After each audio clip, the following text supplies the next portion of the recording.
How I Became a Ghost, Chapter 10 Bloody Footprints.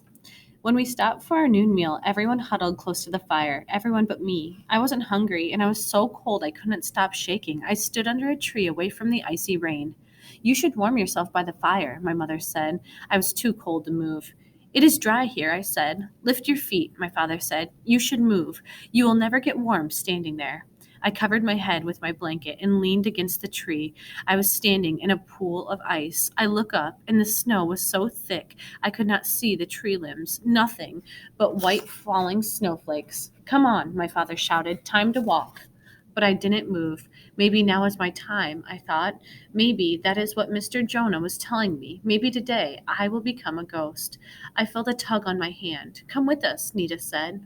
You better walk with your mother, I said. If I was about to become a ghost, I didn't want Nita to see. I wiped the snow from my eyes. The camp was empty and everyone was gone. I took a step. I had been standing there for an hour. My father had warned me. Lift your feet, he had said. I should have listened. Mr. Jonah had warned me too. Today will be hard for you. I tried to walk, but my feet were frozen to the ground. I pulled and I tugged, and when I finally lifted my right foot, the skin tore away. Ow! I hollered. Pain shot up my leg and hot tears filled my eyes. I rocked back and forth, but the pain wouldn't go away. Come on, Isaac, Luke called to me. You're falling behind. I clenched my jaw and raised my left foot as gently as I could. I had sunk so deep in the ice, the skin of the foot had ripped away too. I jumped from one foot to the other. My feet were freezing cold and burning hot at the same time. I never knew a pain could hurt this bad. Please make it be over, I said out loud. I felt the warm shiver. If you are ready, Mr. Jonah said. You are welcome with us, old man said. It is warm here, old woman said. I closed my eyes and wished everything to go away. When I opened them, I saw everyone who had taken a blanket. Choctaw children, boys and girls, men and women too. They all stood before me, floating in a puffy white cloud. No one wore any blankets, and their swords were gone. The sun shone on the beautiful blue sky. I knew I was seeing a ghost world.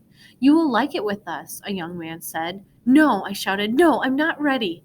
I shook my head, and they were gone. One step at a time, I started walking. The snow was thick at my feet and stung with every step. I looked behind me. I was leaving bloody footprints in the snow. Mounds of snow covered the road. The snow fell in soft white flakes, but now the snow behind me was dotted red. I walked ahead, but I could not stop myself from looking over my shoulder. 10 steps, bloody footprints. 100 steps, 100 bloody footprints trailing after me. I wanted to run, to leave the footprints behind me. I did run, but the footprints followed me. The faster I ran, the more the footprints. Make them go away, I shouted. It is time, said Mr. Jonah. No, I don't want to go with you, I shouted. My voice was hoarse from shouting. Then another voice cut through the snow. Son! It was my father's voice. The Choctaw ghost vanished. Far ahead, my father waited. I stumbled and I fell, and my father ran to meet me. He picked me up and held me close. Isaac, he said, take one last look behind you. I turned my head and saw my footprints in the snow. Son, he said, you cannot keep your eyes on the bloody footprints you have left behind you. You must keep your eyes on where you are going. I took a deep breath and I nodded. From that moment on, even though my feet burned, I refused to look behind me. I looked where I was going and forgot about the pain. I was stronger than my pain. 3 days later, my feet healed, but the healing began when I heard my father say those words.